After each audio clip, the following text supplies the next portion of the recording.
Welcome to the IVM Podcast Network.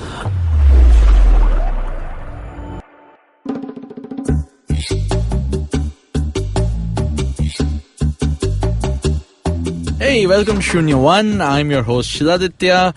I do hope you know who I am by now because we are on episode 17. And with me in the studio is my co-host Amit Doshi. Hey, how are you guys? Welcome to the show, Amit. What's the Twitter handle where people can find you? Doshi Amit, D-O-S-H-I-A-M-I-T. Great. I am at Shiladitya on Twitter. Please reach out and talk to us. So come to the website, indusbox.com or ivmpodcast.com/Shunya One. And over there's a link to the request a Slack channel invite. And please do request and we will invite you to the channel. Yep. And then we can talk.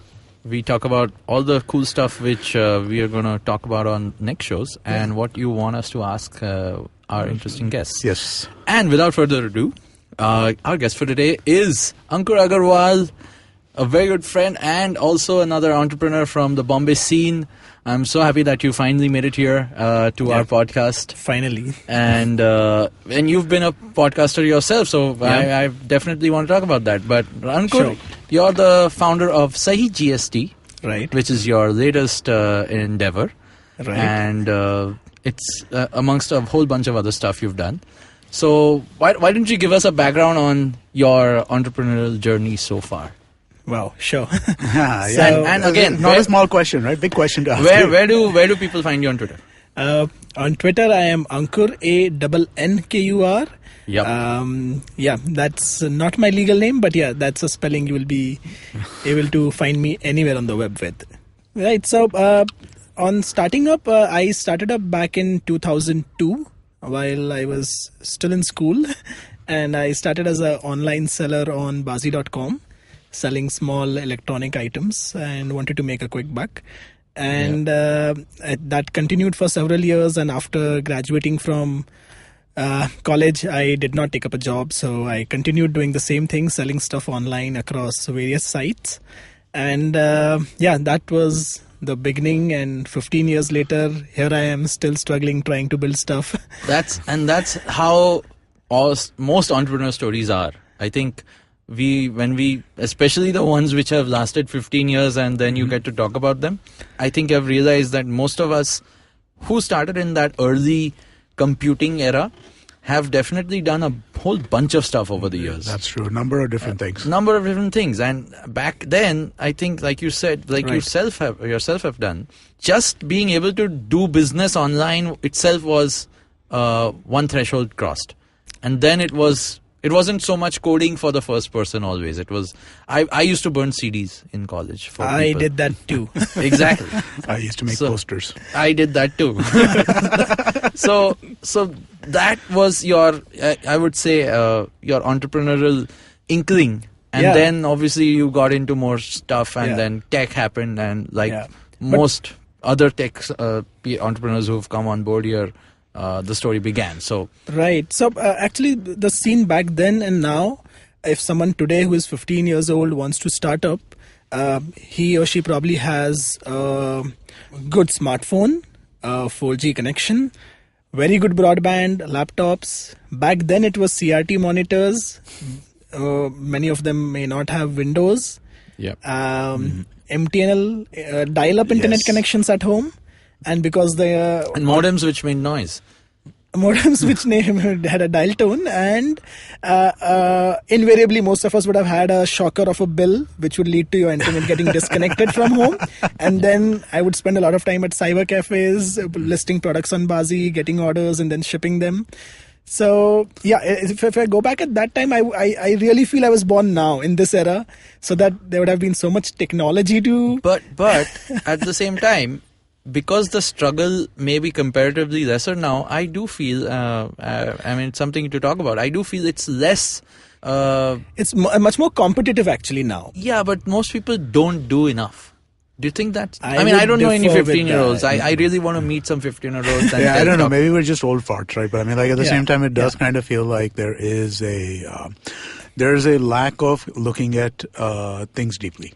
Everybody seems, at least to me, it seems like a lot of the entrepreneurial things that we're seeing are very shallow, are very kind of like, on top of things. Like, I don't feel like you get a lot of depth in things. You seem to disagree. I have a lot of admiration for the old farts who build stuff, and for the simple reason, I have a hypothesis now. 15 years in the game, I feel people who have worked in the industry for some years at least, and then started up, are A, they have something to lose while they start up. Right. B, they have seen business happen, so you wouldn't find those teens or early 20s getting funded and blowing money. Kind of behavior in them, right? And they will have better business model sense. They know that business is about making money at the end of the day, right? So I think that's where the gap is. A lot of startups that we hear about are probably, I once attended a talk by Kunal Shah of Recharge, and he said, don't start up for hormonal reasons that I want to take a risk. Think it through, right? And I think people don't think it through because it's the in thing. But if you just cut out the noise, I think the number of people building meaningful stuff is also increasing, just not at that rate. I agree with that too. Right. So yeah, you have to look through the noise. I would agree on that. Yeah. For our listeners, of course, I think if they're reading the news, it's a challenge because they wouldn't know which startup is really doing good stuff, which isn't, because someone who is converting an Excel sheet into an online interface calls themselves artificial intelligence now.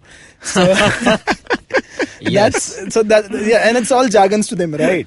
Right. Someone is doing cool stuff. He was in media. There's definitely a lot of those, but that's not a bad thing. The bad thing I feel is the more you have attempts, there will be failures and successes regardless. But I think I'm not able to draw parallels to the kind of ideas we worked on, which were in that age were not so common, right? Here people are doing most people are still doing things which are fairly common. I feel, or I'm maybe yet to see someone trying to hack an idea which is not common. Yeah. Although podcasting is one, maybe. Well, but then again, I'm the old fart, right? Yeah. So someone new who's trying to do something equally new or uncommon, and maybe seeing it from a different perspective.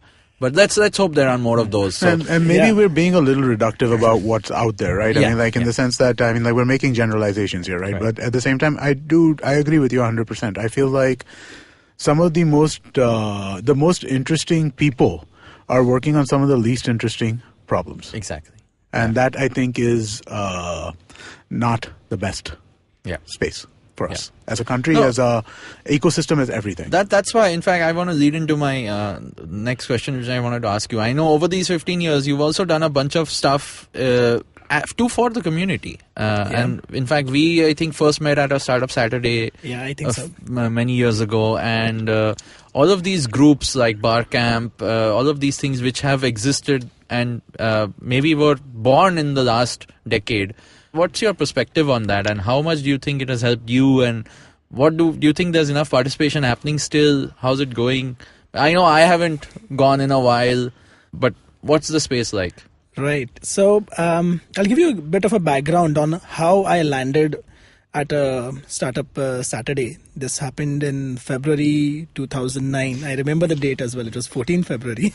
And so I saw a link on Twitter. Rajiv Dhingra of Waterblog had tweeted that I'm going to this thing called Startup Saturday, walking down from my house. Apparently he lived nearby SP Jain. And I was on Twitter just to get more traffic for my blog. At that time, I was running a technology blog called Only Gizmos. So I ended up being at Startup Saturday and attended one of the, a few talks of the first event for me. And one of the talks there was O Cricket, which was by Brajeshwar. And I think along with him was BG, who is with... Help Shift now. So O Cricket was something where they had a lot of passion for cricket, and they have just created something, and it was super geeky stuff at that time. And I was like, wow, they're like there's a room full of people just like me. And in my college, I was the only one who was doing business, and amongst the only 3 people who were working. Yeah. So I said, wow, I want to be here more often. And at the end of the event, Annkur Agarwal, who is now with Bloom Ventures, he was at IIT Bombay at that time, and he was one of the co-founders of, he's still one of the co-founders of Head Start, and he was hosting the event. So he put a call out for volunteers. We need volunteers to run this thing. And I was like, I'm going to attend all, events anyways. So why not get a little closer to what's happening out there? Right. So I just raised my hand. I want to do this.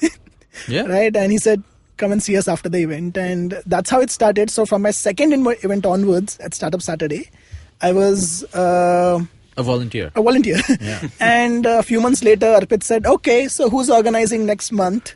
Annkur, go ahead. So he just tossed the ball at me and like, okay, I have to host an event and I have to invite the speakers. And that's how it began. So at Startup Saturday, I got to meet all the speakers because I was the organizer and got to talk to them apart from attending their talks. And I've realized this, that a lot of us today say don't attend events and it's a waste of time. Yeah. When you're running a business, yes. But when you're aspiring to start a business, it was immensely helpful to me.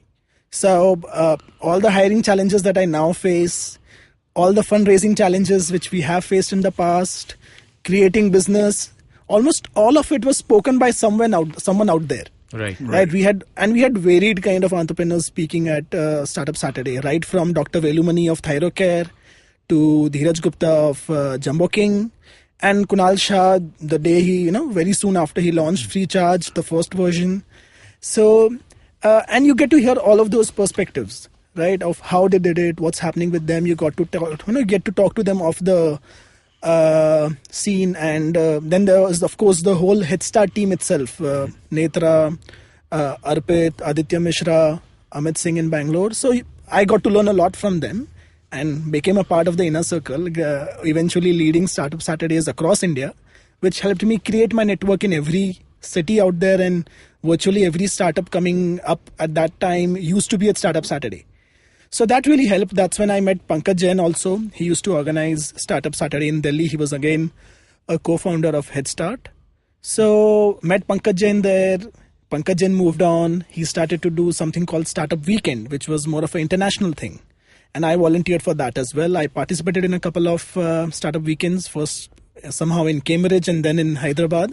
And I was volunteering for all the events in India. And at that time, I got to see a lot of processes which Startup Weekend had for organizing their events in over 100 cities. Yeah, much more organized version. Which I, of course, implemented at Startup Saturday. Right. And now at our business as well. Correct. So that's where, right? So, I mean, again, this is going back to a time when entrepreneurship was still picking up. And I think and like you said, the groups were more tightly knit. They were smaller. Yeah, I knew most of the names you'd mentioned that right is now. True. Rajiv Dhingra, Netra, Aditya Mishra. Correct. I know all of them, right? Right. All the old farts. But at the same time, that scene has also exploded. And like you said, now us old farts actually say no, if attending like huge events are usually a waste of time. The noise has increased. Right? Yes. So, yes. But I think what the benefit these guys had was, apart from the small close-knit group, was that these were all volunteer-driven, right? Yes. So they didn't have the flash and bang of sponsored events, which you have today.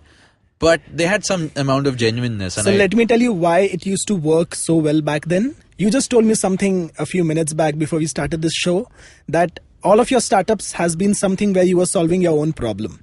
And that's when most of the passion comes out. Right. So this is how most of these events started. Head Start was born because there were a few bar camp, we'll go into what's bar camp probably some other day, but bar camp organizers, tech community guys in Bangalore sitting in a bar and cribbing about there's no startup scene in India. Yeah. And then, imagine that. Now in a bar in Bangalore, 5 people will stand up next to you. Yeah, so this is 2008, 2007. And then one of them says, we should stop cribbing about it and do something about it. And that's how Head Start happened. Right. And Keshav Reddy and these guys in Bangalore, they are amazing. So I think they were solving their own problems. So they were very passionate about it. Even till date, Amit Singh is running Head Start.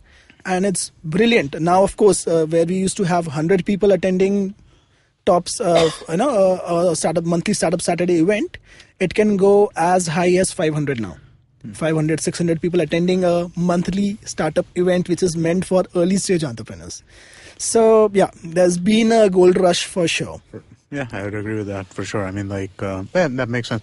I also think that you're right about, thinking about the time when all of these events were. I remember there used to be a Mobile Monday event. Brilliant. Yes. Same guys, right? That's where I met all these people, right? Yeah. With the names that we get. I used to meet them all at the Mobile Mondays. But I mean, I feel like the kind of network connections you made at those events back then, you don't make anymore when you go to any of these things. That's what. So, see, obviously, all of these people were our peers when we were first starting out, maybe, and hence we still have that network. Right. Today, maybe you don't do that. Maybe as a new entrepreneur, do you really are in the huge swath of 500? Maybe you don't get, even if someone like a Kunal Shah is attending, speaking, you'll probably never get to chat with him anyway one-on-one. Yeah, not with 500 people there. So yeah, that's a challenge. So it's become more of that's what sort of has, and that brings me back to my point about the small events still need to happen. The smaller, closer knit stuff. If you can, if someone can still make that happen more frequently, maybe break that 500. So for the early stage guys, I don't know. I'm no longer there. But for us, I think something like what iSpirit does is amazing. The round tables where they will probably put a Girish of Freshdesk in front of you, and all of the people attending, maybe 10, 15 curated people, are running their own business, have some traction, and want to learn about content marketing from Girish. Yeah, even Product Nation and all of the stuff they do is really nice. So I think those curated things holds value for people who have already started up. For the ones who haven't started up, I think there is now so much of content online as well. Right. Unless you really want to one-on-one interact with people running businesses and learn from them, you could just go to YouTube and you have everything you need over there. There's a lot of online courses which probably Stanford and these guys are hosting, and those are enough.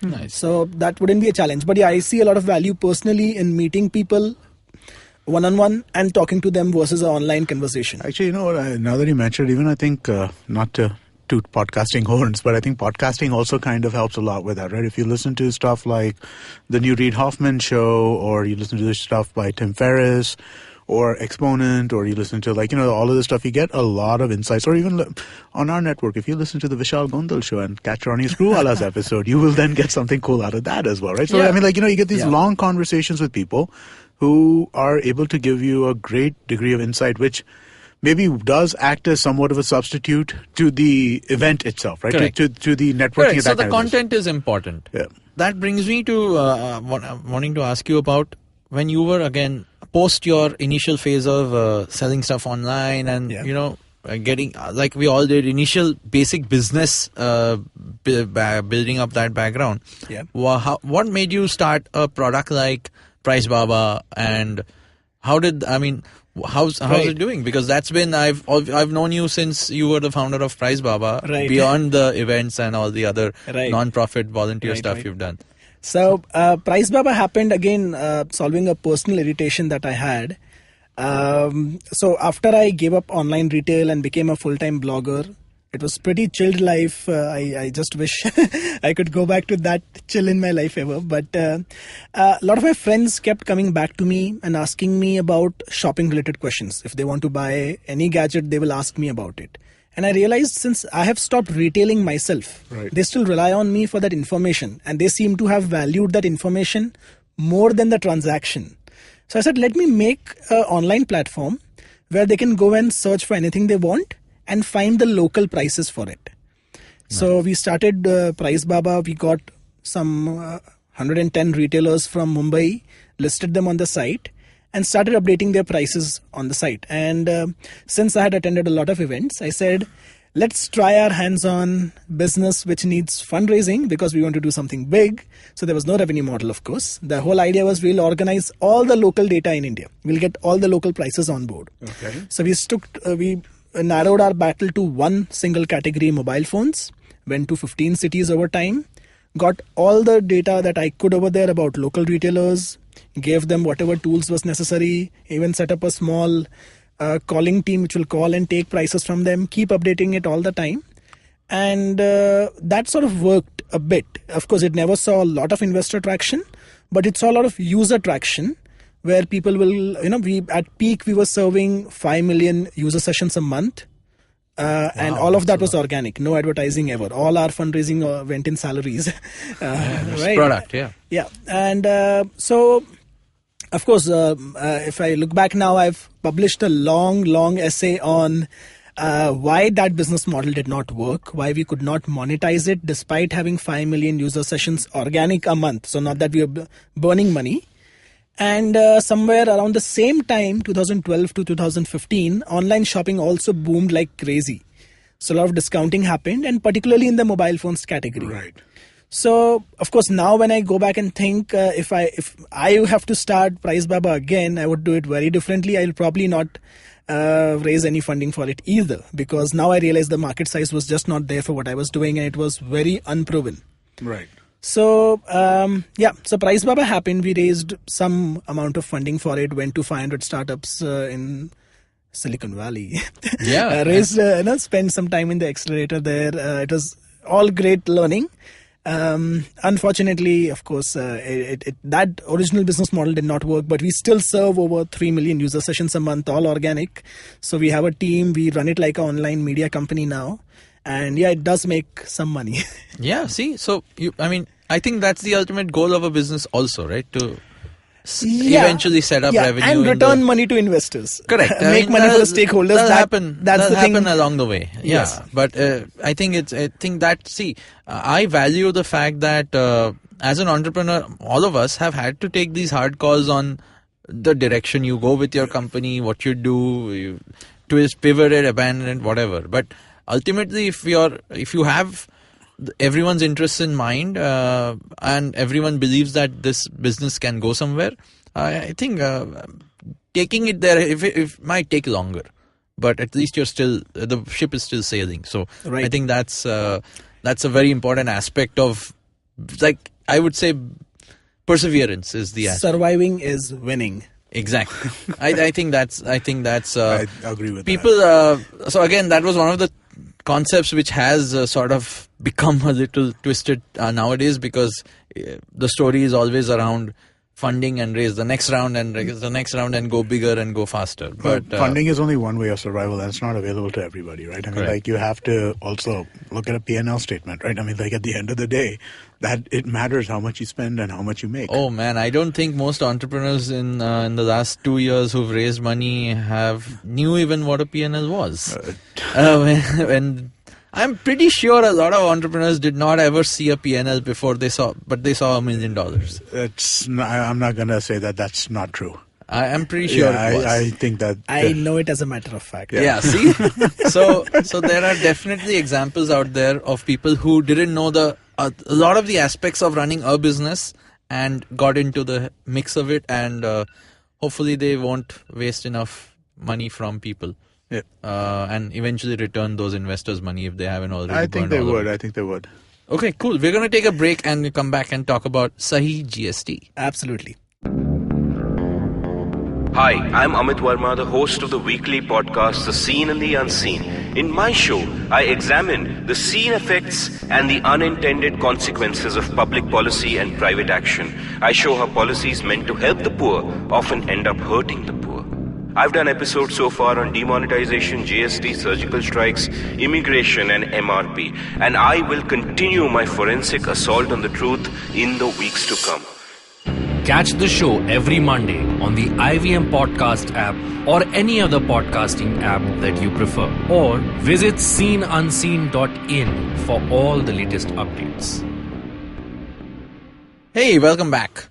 So, before we get into the thick of things, I do want to know, your latest product that you've made is SahiGST. Yes. And I've seen the demo and it's very slick and very cool. I never thought I would say that about accounting package, an accounting product. Yes, but I'm happy, right? I'm happy that finally there is some cool tech and there's an opportunity for an entrepreneur to actually build to build a cool product around a very boring service.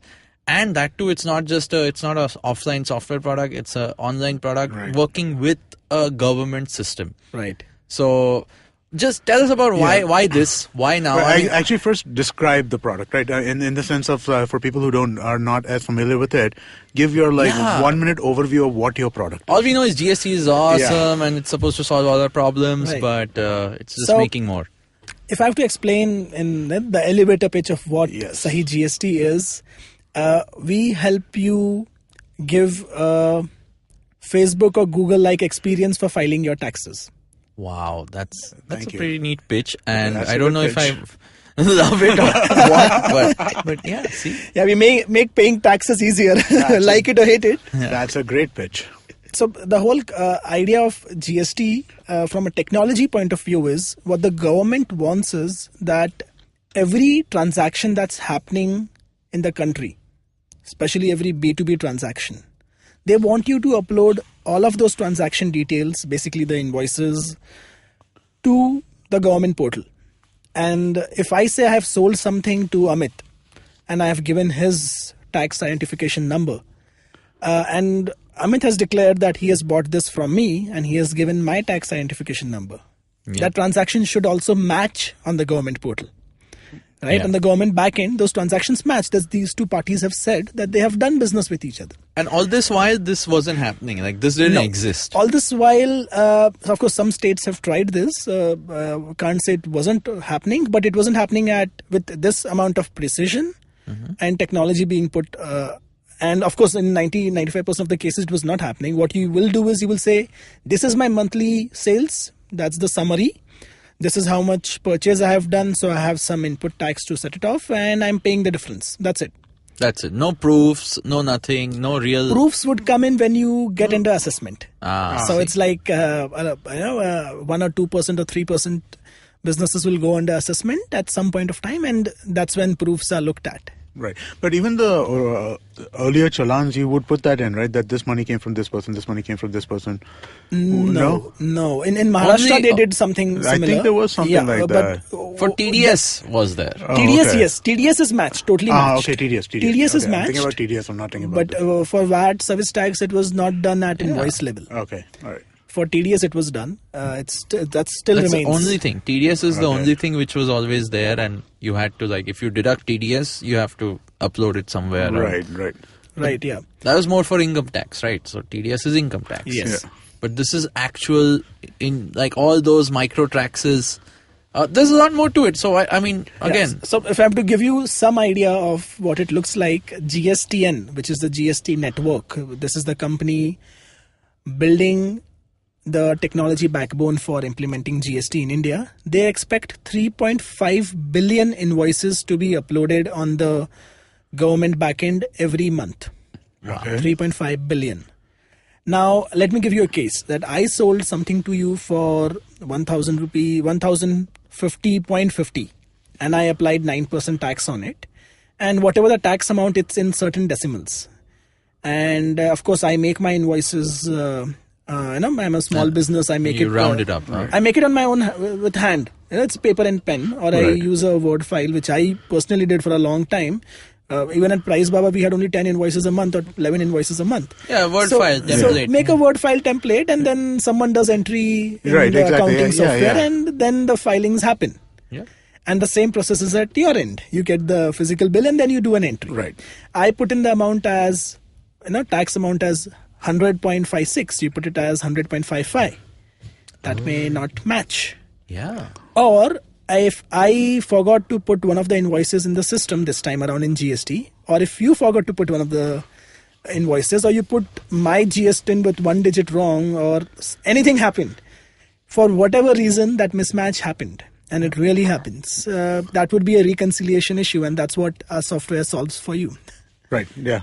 But so basically, if the amount of technology which would be required to pull off GST in India is huge, and it's not trivial, and it's all the more challenging because law is written in a certain language, right? And then everyone else has an interpretation of that language, exactly. right? And this happened. So my co-founder in this business is CA Dinesh Tejwani ji. So he has been making compliance softwares for a good 20 years. He's a chartered accountant with 30 years of experience, and he made a software around TDS when TDS was new in early 2000s. And his software will allow you to compute a TDS return and then upload that computed return to the government. Okay. Now, with TDS returns, something similar happened, which we are seeing now as well. If my tax liability is 90 rupees for a certain invoice, and I go to the government portal and I upload 70 rupees, Right. the government will accept it. 9% tax on 1,000 rupee value, 70 rupees, fine. We will take it from you. But that's not correct. And the TDS era notices came as far as 3 or 5 years later. 4 years later. Yeah, you paid penalties. I can paid see a it in your penalty. eyes. Yes. 4 years later for something I had absolutely no idea was a screw up. But there was a screw up and I had to pay a major amount. It was not fun. Right. So this happened. And what his software did is it will predict how likely are you able, how likely is it that you will get a notice for this return. It was a desktop. It was a desktop quotient, software. like a notice quotient. Yeah, it was a desktop software, and it helped you figure that stuff. Today, of course, everything is live online. You'll be able to see what the other party has uploaded, what you have uploaded live. Right. And a lot of technology can help you avoid those situations. But the challenge always remains is under some kind of transactions, there are just so many varied type of transactions happening. What tax should apply? How should you report it? There is something called reverse charge, which is maddening. So you are likely to make mistakes, or the interpretation of the law may not be clear in the first few months. Right. That is a challenge not just for businessmen, it's also a challenge for people building the technology. I would think so.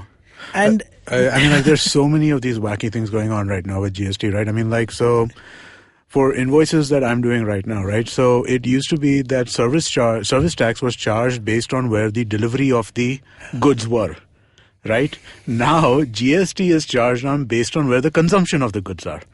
Or no, sorry, the other way around. Service tax was charged based on where the goods were going to be consumed. GST is charged on based on where the goods are going to be delivered. From. Yeah, so what became something which I was charging tax on has now become something that's become an export.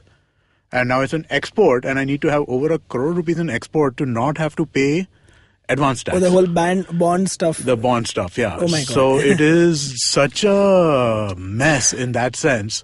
And it's so complicated. Who knows? And then the same people I'm billing for something else, which is in Bombay, and for that I have to charge them GST, and they don't have a GST number because they're an international. It's just such a... Yeah, all international transactions is chaotic. Like if you use Jira, Atlassian products or something, Right. You don't know what to do with those transactions, right? Yeah, that is a challenge. But you are still a new age, you're dealing with international stuff. Of course, I've heard a lot of exporters talk about this also. But if you just talk about a freelancer, Right. who is giving web development service as a freelancer to anyone who wants their service. So if I'm in Bombay and I'm giving service to someone in Delhi today, Right. I would compulsorily be required to register under GST irrespective of my turnover. Yeah. Yeah. Or put another way, right? If I am a business buying a service or good from Intrastate. anyone from outside my state, Yeah, you'd still need a GST. I need that party to be registered. I can't do that transaction otherwise. Yeah. So, of course, that there's some amount of... so, of course, I'm hoping that the whole simplification of the filing Happens process soon, yeah. would make it easier for freelancers, individuals, very small businesses to also register. Yeah. But it's going to be very chaotic in the short run. No, it's problematic, right? I mean, like they're eating up 18% essentially until you can get a refund out of that. And that's not good. Oh, that's on the that's a whole different problem. Yeah. The fact that the rates and what they apply to I'm not rate talking about applies. the rate. I'm talking about when you do an international sale, I have to pay Yeah, GST yeah. on their behalf and then claim a refund on exactly. that. Right? Yeah, That's double not- taxation. Yeah. Yeah. Well, I'll get it back, but I mean, like, you screwed my capital for a year, no? Yeah. Exactly. So- No, so I actually expect the credits to be available much sooner. Much sooner. But again, let's wait for the first few month iterations Yeah. to happen. And exports is just one case. Yeah. I do think overall, if you look at, and I don't mean to compare it with demonetization, but it's a long-term good stuff happening. Instead of having a VAT return, having a service tax return. Let me be very clear. I am pro GST like you would not believe. Brilliant. Because for me, all of my inputs are when it was VAT and service tax. All my input costs were VAT. All my income was service tax. You can now set them off. Now I can set them. So brilliant. I love GST. I am 100% pro GST. No, I think most people. That's a concept most people won't understand. Most people, no, I definitely know people appreciate the fact that, and I personally also, I mean, even though I'm not operated on the platform myself or anything, but I appreciate the fact that, like, we've spoken here about what NPCI and BHIM and all these guys have also come up with, right? Right. The government is putting serious technological muscle behind their platforms, and it's good. Obviously, it'll have teething issues and understood. At least they're making attempts to do these big things which are needed. I think it's a big upgrade, and hopefully, no doubt about it. Hopefully, it will work. The kinks will work itself out, and obviously that's exactly why a product like yours can exist, right? Because it can build on top of the platform, and it's meant to exist, right? It's government giving APIs for filing tax returns. That's unheard of. Yeah, exactly, right? In fact, they wanted, and I know, and the GST, there's a whole network, right? There are the GSTs, there are 2-3 levels of software providers which work with the GST network. Right. And in fact, this is similar to what they maybe did in the payment space where UPI as a platform, right? The UPI as a platform is also something which is open for other people to build apps and build on top of. The government knows what they're doing in this stuff, right? I mean, like, implementation may be lacking in some ways. Implementation may be falling behind in some ways, but at least the right attempts are being made. At least, you can see the right kind of policies. Do you see the consumer in your case, which is other businesses are your consumers, right? Do you see them, and especially they are people, they're not the entrepreneurs themselves necessarily. They are accountants. They are people who are used to a certain legacy desktop-y system, which they refuse to leave. And all of us, in fact, so the problem is actually multifold there. With chartered accountants, the problem is business owners like us, or a little unlike us, would just dump all their data to them. These are transactions I did. Figure my stuff, do my compliance. They don't want to participate in the compliance process. Right. They just trust them in blindly. Yes. But now, if there's going to be reconciliation every month about every transaction you did, how can the accountant you have hired do this for you? You have to give responses to why this invoice is missing, or why is there a small difference in the amount. You can't wait for the year to go by and just send him a stack of stuff and say, now do your work. Yes. So the amount of IO, if I have to use a computing term, between you and your accounting will increase. So I think businesses will have to get involved in the compliance process. That's a byproduct. And at the same time, chartered accountants that I am talking to, they are happy that of course, they are more likely to be now, at least the new age chartered accountants that I'm talking to, they don't want to be doing paperwork. They want to help you with your business. They want to be your probably CFO, hired CFO, right? Or help you with those kind of strategic things. So they will have more opportunity to do that if businesses take some responsibility of compliance on them as well.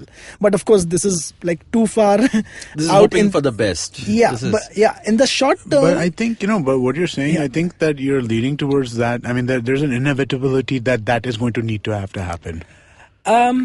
I think what will need to happen is a lot of technology will have to be adopted. And I'm not saying because I'm making technology around it.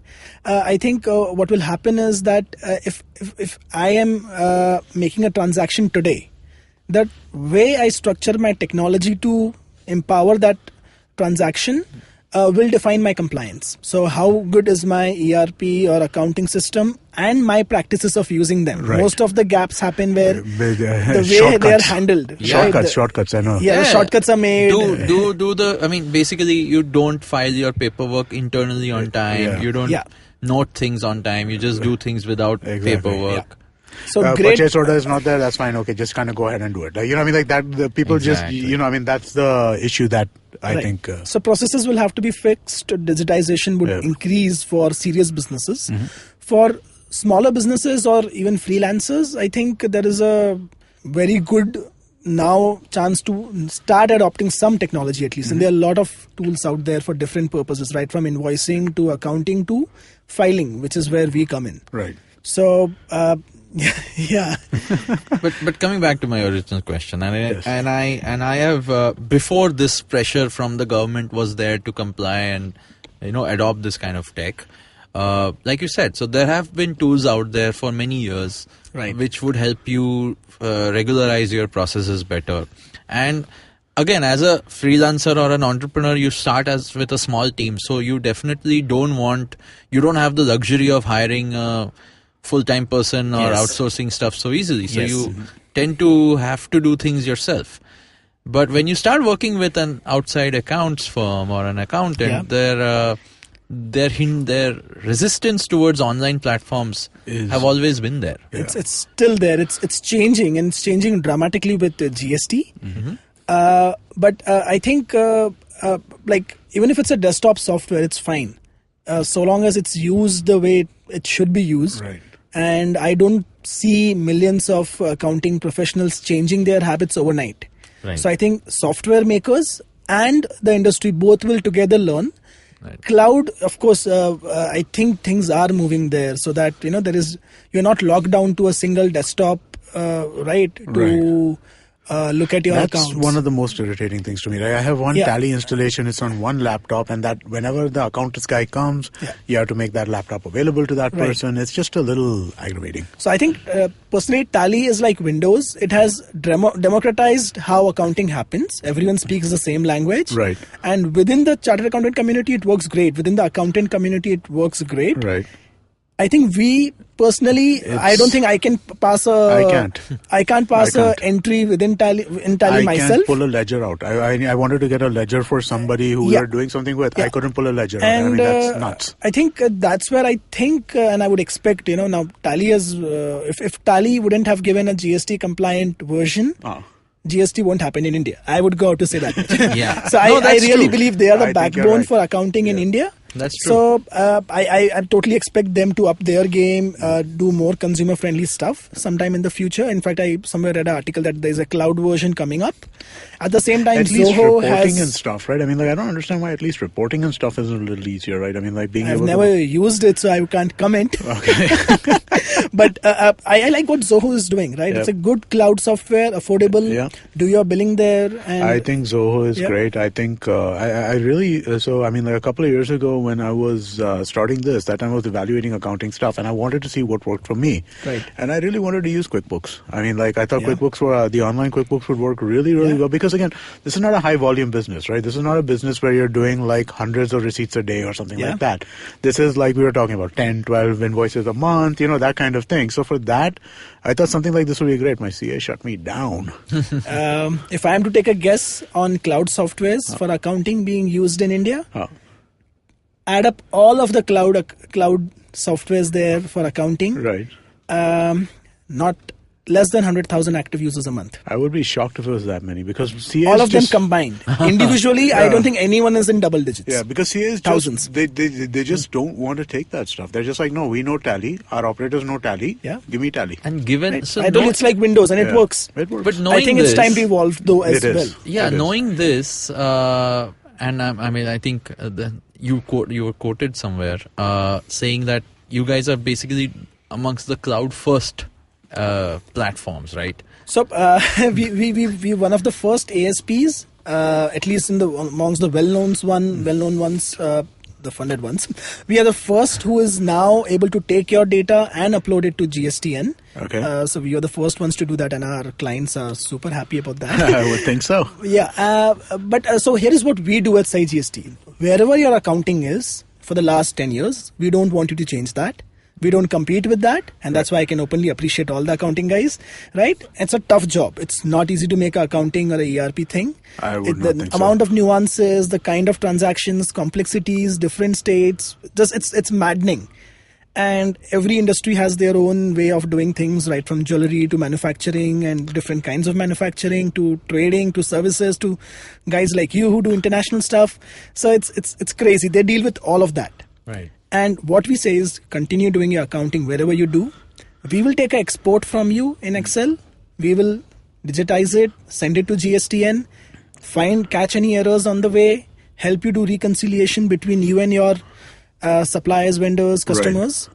And of course, your accounting remains there. We just take care of your compliance with respect to GST, and your data remains there. We don't even want to keep your data. Right. So we are probably one of the only cloud guys who say we'll take your data, filing is completed, we delete your data from our end because you have it in your accounting. Government has it. Whenever you want, you can pull a copy from government using the APIs and see it on our software. You always have it in your accounting. You even download and keep it with you if you like. Nice. We don't want to keep your data. We have no business model around it. We'll charge you for the service we give. Right. Simple. Yeah. Good. Awesome. Wow. So you don't have to do storage charges also. Storage is cheap, right? Yeah. Data analytics on it is gold mine, which everyone wants to do. We don't want to do that. We can't even see that data. Interesting. No, I mean, I think, I don't know, what is that? Snapchat for GST or something? But no, it's like Google and Facebook in incognito mode. Yes, that's what it is actually. Yeah. Leave no footprints. Yeah. No, but see, again, so it's amazing that you guys, and I've seen the demo which you showed. I know it's obviously great UX, and I know over time people would rather interact with a platform which makes it easy for this one thing which they now and they have to do regularly every month. Wow. Yes. You have to do it. So it's something if you have to do it every month, you rather not hate it. Yeah. True. So I think that's a definite plus, and obviously all the other guys also in this space, a lot of folks are building similar products, and they'll all be there. I mean, it's its own. Is it now? Can I ask you, like, again, is this a good business to be in? I know it's the right hype, and it's right. So, it's purely B2B, but it has this. It's a new age B2B, right? Right. So it is a good business. If you do it right, there is money to be made. We personally believe this is not a business which would be funded. This is not a VC scale business in our eyes. And for that reason, it could be a very good lifestyle business. It could probably merit some amount of angel funding, but not with the expectation of doing a large Series A or B. Right. So yeah, if that clarity is there, and that's the reason we are bootstrapped and we don't look for funds in this business. You wouldn't find us anywhere in the media.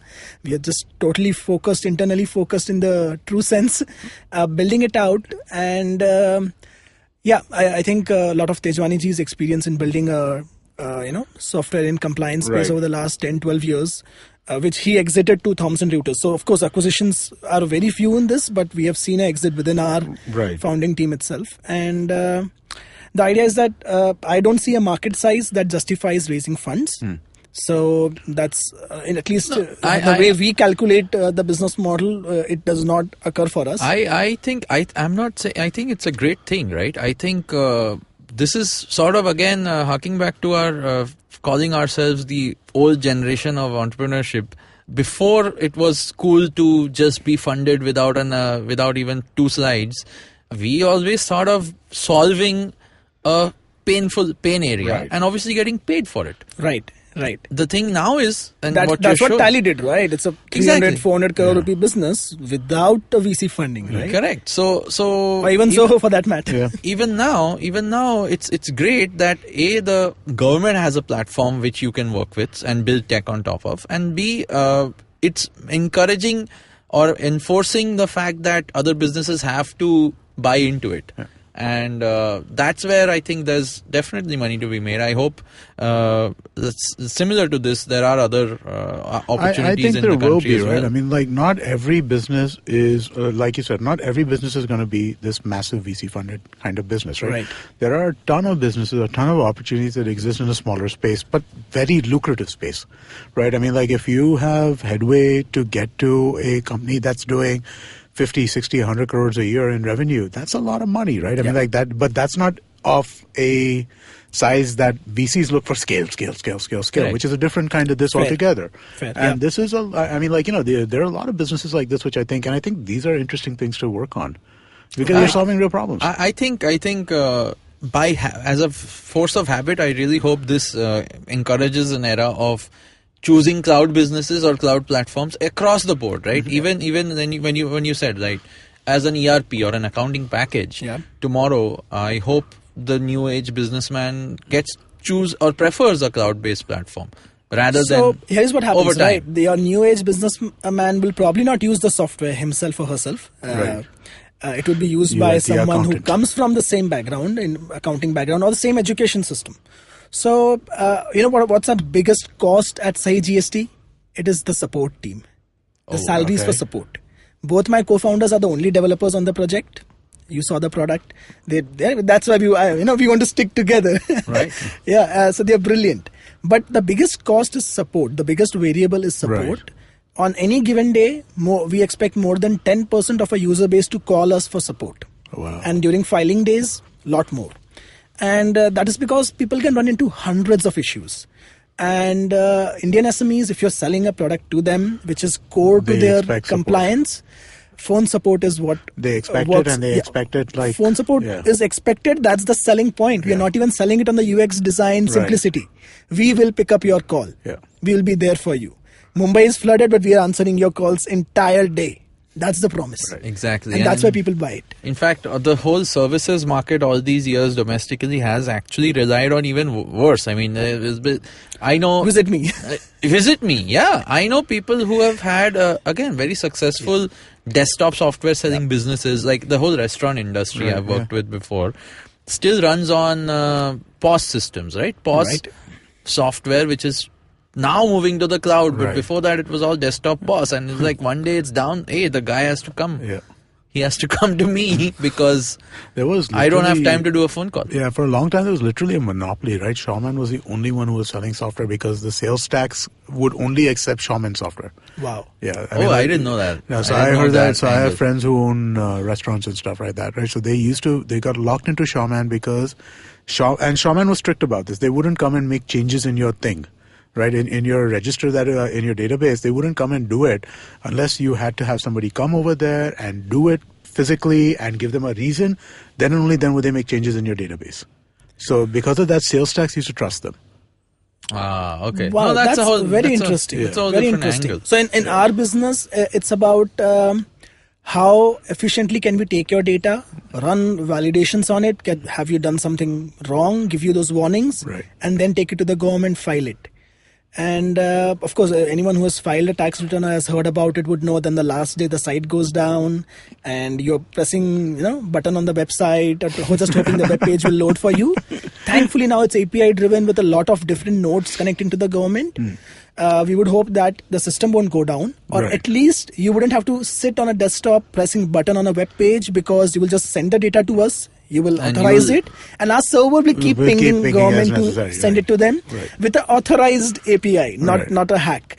So I think that is by itself a lot of value out there. And I think in this business, of course, it's about how seamlessly we connect with other ERPs, accounting softwares, and how well we handhold the customers to do that. So I'll give you a little example on the support side.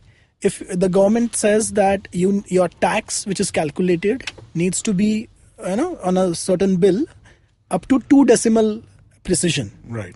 Now, if someone tells us that he or she, if someone uploads me a Excel with 3 decimals of precision, what do? I don't want to alter your data and guess how you must have rounded it. Right. Because that may cause issues in your compliance. And how well do I give you support on that and help you fix that? Those are the things which make a difference. So people will call, what's happening? Why am I getting this error message? How well is the error message written? And those kind of things matter. Yeah, I would think so. That is the nuance of product development in a country like ours, right? You never anticipate. So we might love the UX, but you don't anticipate how someone is reading it. So again, and once you are developing a product and once a customer sees it, it's totally different. Customer logs into the account and says, I want to file my return. Why can't I file my return? And then, sir, you first need to enter your business details so that we will populate the screen where you can start filing returns for it. So you have to set up the account first. So again, you have an onboarding screen, but no one reads that. But there is a button out there, start filing returns as well. So people just click that. So on that button, of course, it's logical. Then if there's no business added, you do that hand holding over there as well. And there are a lot of things. So and then training webinars for customers. So I've come from a media background. I'm running Pricebaba. Right. I have had 100 million users, on Pricebaba. I've never met any of them face to face, and I've never had to pick up a call to answer them on how to use Pricebaba. And now here I'm in a B2B business where there's sales, there is channel sales, where sales happens only on influence. People just don't buy software by looking at it on the website. Right. And you have to do training webinars for the customers, make videos about how to use your software, handhold them within the software. You want to optimize for reducing your support calls so that your cost goes down. Yep. So you just watch every support call closely within 2 hours, patch whatever you think can make it more efficient. So there's a lot behind the so scenes. SaaS company is very different. SaaS company for Indian SMEs is again very even different. yeah. So let me ask you one question. What's your charge? Oh, What do you charge for the service? we have a flat fee, 12,000 rupees for a financial year. Okay. And no matter if you're a large business or a side accountant or a small business, that's the same cost. So that's pretty much a no-brainer then, isn't it? I mean, Yeah, and we do allow you unlimited amount of filings, no restrictions, no invoice limits, no limits at all. It's just like a desktop software. You buy, you use it as much as you want. Okay. So there's no anxiety there. So we have a Tata Alexi, Sub TV, Ad Labs, small, big, all kinds of child accountants and businesses. The entire spectrum is using it. Awesome. Super. Awesome. No, I think this is the way forward. I'm really happy that there are platforms like this today, and there's hope for more in this space. And who knows, over time, maybe all the government processes will become online and paperless. Oh, so from what we know, all the other tax departments, compliance departments are watching. Yeah. Right. If this goes smoothly, and I'm not saying it will go smoothly on day one, there are tremendous challenges. Listen, there are technical issues. There are teething issues coming up. I have so many questions around how the API is. Like, and I'm going to pick your brain on that one day. I'm going to understand how good or bad the API is and can be. How much it can be better, I'm sure. Use it via SahiGST, it works. Yeah, I think that's what the learning is. No, but if 6 months down the line, if like this stuff gets smoothened out, yeah, then I mean, people like, will forget what happened during the exactly. teething issues, what was the start like, and you can totally expect all other compliance to go cloud, go API driven. This government is very serious about Digital India, and I think with all the nuances and issues aside, it's a real change, and that will happen. I really think it's a matter of will it happen on? It's a matter of when and not will. Nice. No, definitely looking forward to seeing that and seeing more B2G solutions as they are called. B2B2G. Yeah. So, no, it's a whole category. I mean, I never thought, and none of us actually even respected the fact that you can go building for a platform, like on a government platform for public. Build a business on this. I think it's a great thing. I think more entrepreneurs should look at this space. Definitely look at what else you can do to solve this. Use this as a platform to go further ahead. And yeah, hopefully everyone, small, big, large businesses, whatever it is, will use SahiGST and other such platforms. Yep, totally. Great. So I have tons of more GST questions, but I think we've had we're an hour into it, man. We're an hour into it. And, as we said, we can speak for 4 hours. Yes. Easily. We'll get Annkur back, man. We'll get him back and we'll talk more GST. Absolutely. Thanks so much for doing this, Annkur. And, thanks Shiladitya. Thanks Amit. And so just to wrap, thanks everyone. This was our show. Where do we find you again on Twitter? Where can people listen to your where is your old podcast? Can people find your old podcast on the net? So go to onlygizmos.com and search for podcast. You will find some very good technology, gadgets related talk between me and Nimish Dubey, @Nimish Dubey. He's a well-known technology journalist. You'll also find @Hardik on some of those podcasts. Cool. And we'll be talking about the latest Nokias and Apple products out there. Largely smartphones. I'm sure Hardik was talking about Microsoft. Xbox. Yeah. and other stuff as well. Honestly, we did talk about smartphones as well. Great. Cool. Thanks so much for being here, and let's definitely hope to have you back. Great. Thank you. Unless we're on TVF Pictures again. Oh yes. So, see you next week. Thank you.